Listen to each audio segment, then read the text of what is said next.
Thank you for joining us for this episode. Today, we're joined by Dr. Mitch Ibach from Vance Thompson Vision, and we're going to be talking about goggles in glaucoma on the OI Show.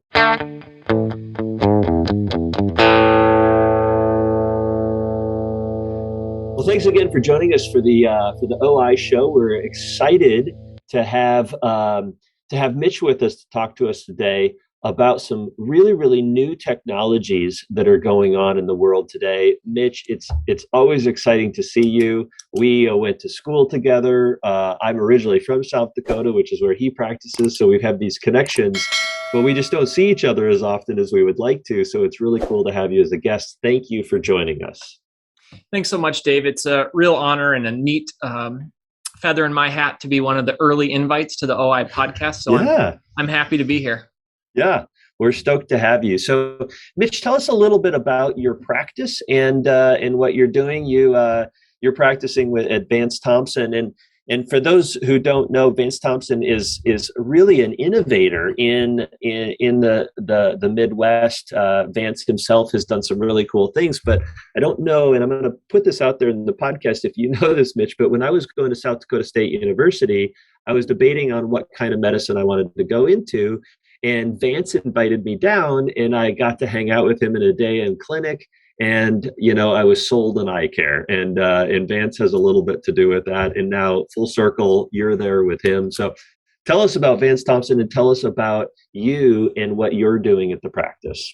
Yeah, Vance Thompson Vision. So we're an anterior segment tertiary referral center. So we handle cornea, cataracts, glaucoma, refractive surgery. We do some tough dry eye as well, really everything in the front part of the eye. And optometry is really our lifeline for referrals. Most of the patients that I see are referred in.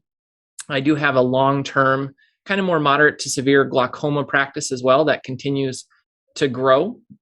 In our practice, it's an optometrist, ophthalmologist kind of collaborative care clinic. So we work as teams, the optometrist and the ophthalmologist. And so I work alongside Vance all the time, and he is really, kind of the top of our practice. His personality and his emotional intelligence kind of builds through our whole practice. But I specifically work on a day-to-day basis with John Burdall, who is an ophthalmologist, did his surgery fellowship at Minnesota Eye Consultants in cornea and glaucoma. And so that's kind of our subspecialty and where I spend most of our time.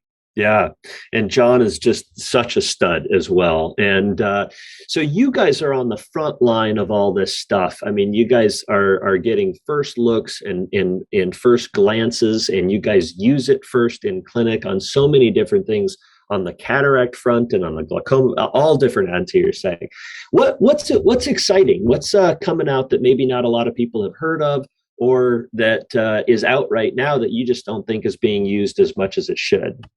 Yeah, so we're very fortunate. We do a lot of both FDA clinical trials as well as industry-sponsored clinical trials, as well as some investigator-initiated trials. And so research is a huge part of our practice, and it's really something that I enjoy. It's something that brings energy to me. And so we get to see all of these new technologies in cornea, cataracts, refractive surgery, and glaucoma, and hopefully not only maybe be ahead of the curve, but help set the curve and bring some of these technologies to market. Yeah, well, you guys have certainly done that already. I know a lot of people in both optometry and ophthalmology who get to hear your doctors, you, Justin, speak around the country, get to really take part and hear some of that knowledge. So it's not just that hopefully, it's being done. Yeah. You guys are innovating in some really cool ways. Well, thank you. Deep at heart, I'm probably a little bit of a glaucoma nerd. Yeah. And so one thing that I'm really excited about is Equinox, a company that's actually started by John Burdall, who I work with, and multi-pressure dial. We're hoping, as it's currently going through FDA clinical trials, we're hoping that this is going to be the first non-pharmaceutical, non-invasive surgical way of lowering intraocular pressure and treating glaucoma. And there is a whole backstory to Equinox and multi-pressure dial and how this got started. But we're really hoping that this can be an avenue to treat some of our toughest patients in glaucoma. Yeah. So if people haven't heard of the Equinox, I mean, it's this goggle system, it's this dial system, and IOPs at night, right? We don't have any idea what's happening, and we know that they're spiking. Just explain what Equinox is, first of all. So let me kind of start with the story of how Equinox came to be. And so John, who I work with, is actually on his honeymoon. And rather than spending time with his wife, he was thinking about when he goes scuba diving, if he goes 30 feet or 60 feet underwater, that build of atmospheric pressure on our whole body and our eye, how does that not cause instant glaucoma? The eye almost explodes, right? Sure. And it's not because that we're just talking about pressure inside the eye, it's pressure throughout the body. And so this kind of led him down the path of when we go 30 or 60 feet underwater, our interocular pressure rises, but so does our intracranial pressure. And so maybe glaucoma is not so much the pressure inside the eye, but the imbalance of pressure inside the eye and then directly what's behind the eye or intracranial pressure. Mm-hmm. And so his theory and what I've come to believe, and many others have too in the glaucoma space, is that glaucoma is no longer just a one pressure disease with interocular pressure. It's a combination of interocular pressure, intracranial pressure, ocular perfusion pressure, episcleral venous pressure. I mean, we could talk pressures all day, but we think it's much more of an imbalance of pressure inside the eye and pressure directly behind the eye or intracranial pressure. And hopefully this makes sense, because this can define why we have patients with low pressure that still get glaucoma. Right. In the US, low tension glaucoma is a real thing in some of our toughest patients. But if you look outside of the US, you look in Asia and Japan and in some of these other places, low tension glaucoma dominates. And so how do we take care of these patients that already have low pressure? Second, how do we take care of patients who are progressing mostly at night, where some of our treatments, our medications don't work as well? And then how do we take care of patients who are right before going to that final step, which is an incisional glaucoma surgery, like a tube shunt or a trabeculectomy? That's really interesting. So how did John conceptualize putting this into play and as a treatment? How did he think about a helmet first? So that was one of my first questions. And when I present or lecture on this material, I'll get someone that will come up and say, why don't we just put a fishbowl on all of our heads? And I was like, you're right.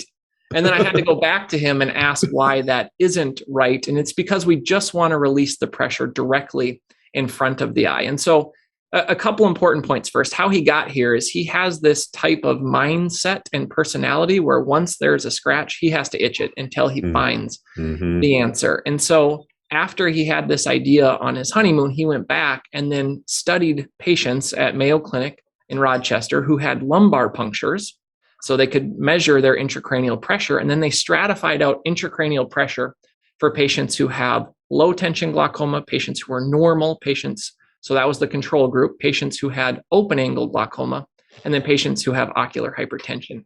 And he did this study, another doctor did this study as well. And so there's two studies that kind of pool together, and the data came out the same in both sets. Patients who have low tension glaucoma had the lowest intracranial pressure. So think low eye pressure, but even lower intracranial pressure. So we still have this imbalance of pressure along the optic nerve. Patients with ocular hypertension, highest eye pressure, also had the highest intracranial pressure. And so they have still just less imbalance. And so what we believe and what Equinox believes is that translaminar pressure difference, or the difference in pressure across the optic nerve, is what really matters in glaucoma. And so then once he found that out, it actually took kind of a side route to trying to treat astronauts going into space and using this pair of goggles to push pressure onto the eye to be able to counteract when we don't have the gravity causing us to all have a lower intracranial pressure. All of that fluid of the cerebrospinal fluid cord comes up and astronauts are getting papilledema. And so the company took kind of a whole sidewinding trip. But now where it's at is, if you think about us all being pressurized bodies where we have a thumb kind of pressing down on all of us, which is atmospheric pressure, if we can separate the front part of the eye from atmospheric pressure with a pair of goggles, just like a pair of swim goggles, those goggles are attached to a tubing. That tubing is attached to a pump that pulls out pressure or applies negative pressure, then you're lessening the amount of pressure pushing onto the cornea, which translates to less interocular pressure. What has been done and shown in some studies since then, and how are you measuring pressure behind a goggle, and how does that all work?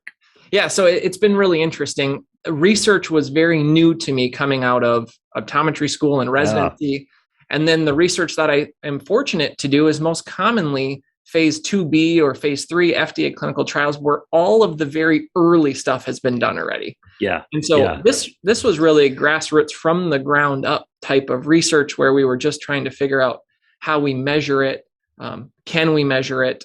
Yeah. And so a lot of the data, unfortunately, I can't speak of because it's in FDA clinical Sure. trials Yeah. right now.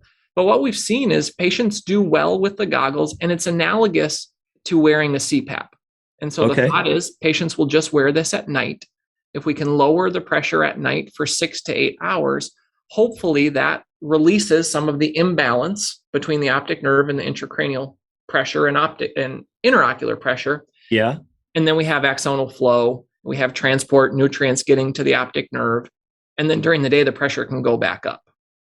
And that's Okay. not fully understood. That's the theory, though. And hopefully, if this makes it through FDA clinical trials, then we'll be able to show all of that data. Yeah. So it's a device. So it's a 510K. Is that Correct? correct? Yep. And so where in the process does it need to go still? Is it something that's early stage, end Yeah. stage? Is it something we could look at in 2022, you think? Or what do you think? The goal of the company is to hopefully have this approved by the FDA in 2022, maybe even late 2021. That's the Yeah. goal. There's currently a low tension glaucoma study, which I'm a sub investigator in, that's going on right now. And hopefully, if all things go well there, it will be submitted to the FDA, it will be reviewed, and hopefully approved. So, I realize that this isn't your company or anything like that, but obviously you're very close to it because of John, and you get to work with him.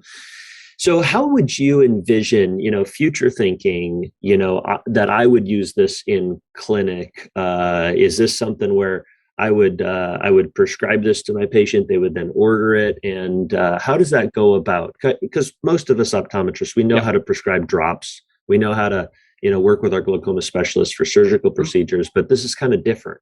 Yeah. So how would we go about this? Great and really important one more question on that to include is, who am I going to give it to? Yeah, great and important questions. I'm going to kind of answer them one at a time in reverse order. First, who would you give this to?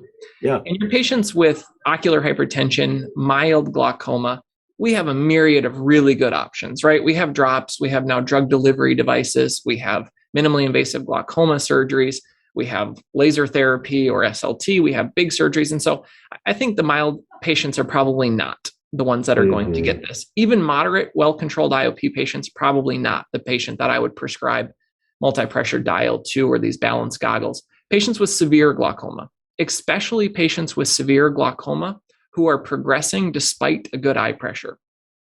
Because one of the theories is, and hopefully it will be proven, is that this works pretty independently of where we start. One thing with glaucoma is we all have our episcleral venous pressure, that pressure that pushes back against aqueous outflow through our natural drain. And there's a floor of about 8 to 11 millimeters of mercury. And so if this can kind of work past that for some of those patients who have severe glaucoma and are progressing despite a lot of treatment options, I think that's the patient. I think the second one is a patient who has low tension glaucoma. I think there is an unmet need in low tension glaucoma. We have some new, good, evolving topical medications, but I think there's still room to grow in that space. And so that's who I think you would prescribe this to. As far as optometry being involved here, Equinox wants to be in a very, very optometry favorable company. Optometrists prescribing this, if they feel comfortable doing it, is the ultimate goal, because there's a lot of these patients in optometric practices. And so the collaborative care approach is exactly what the goal is here. As far as prescribing them, you would work through the company to get them ordered. They're custom made. So again, analogous to a CPAP where there's some different sizes, you get them fitted to the patient. And one of the nice things is there's maybe a way to show both wear time. So how long does the eye pressure get treated? And so you have a way to kind of look at compliance as well. And you could get some data and some feedback from this, but it would mostly be you're doing a kind of not direct to patient from your office, but rather ordering it through a company. That company then sends to the patient. So it's a durable medical equipment or a DME pathway or route. Yeah, yeah. I have some goggles that some of my patients use for dry eye, and it's kind of a 50-50. But it'd be really interesting to know the statistics of people who start with a CPAP, who end with a CPAP. And I haven't really ever heard of too many people that start with a CPAP that don't go the whole route, right? And this is kind of different because it's a goggle that you have on your eyes. It looks comfortable from what I've seen of pictures of it. But it's one of those concerns that we as optometrists might have is like, well, I don't know if I really want, but it's this concept of, well, think about other areas that have dealt with disruptive sleep, right? And how this could disrupt your sleep and how people kind of get over that, right?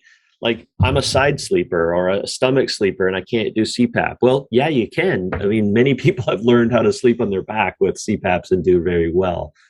So I'm sure that's been something that Equinox has been thinking of too. Most definitely. And it's nice to have CPAP kind of trailblaze some of those questions. And there's definitely been clinical studies done on comfort. And it's actually quite good. They've done some interesting kind of hypnosis psychology reviews of ways of telling patients they need to wear this that actually got much better adoption in wearing. But comfort is going to be super, super important for this to be successful and a viable route for patients. But I'll ask you, Dave, I'm sure you have a glaucoma patient or two, maybe many, that come in every single time. And the most important thing they want to know is, what's my number? What's my number? What's my pressure? And so some of these patients getting efficacy, getting a non-progressive visual field when we don't have a lot of other options, they're willing to take some strides and have some bumps in the road to get there. Yeah. And bringing up to them that your number right now might not be the most important number. It's what's your number going like throughout your, the entirety of the day and night.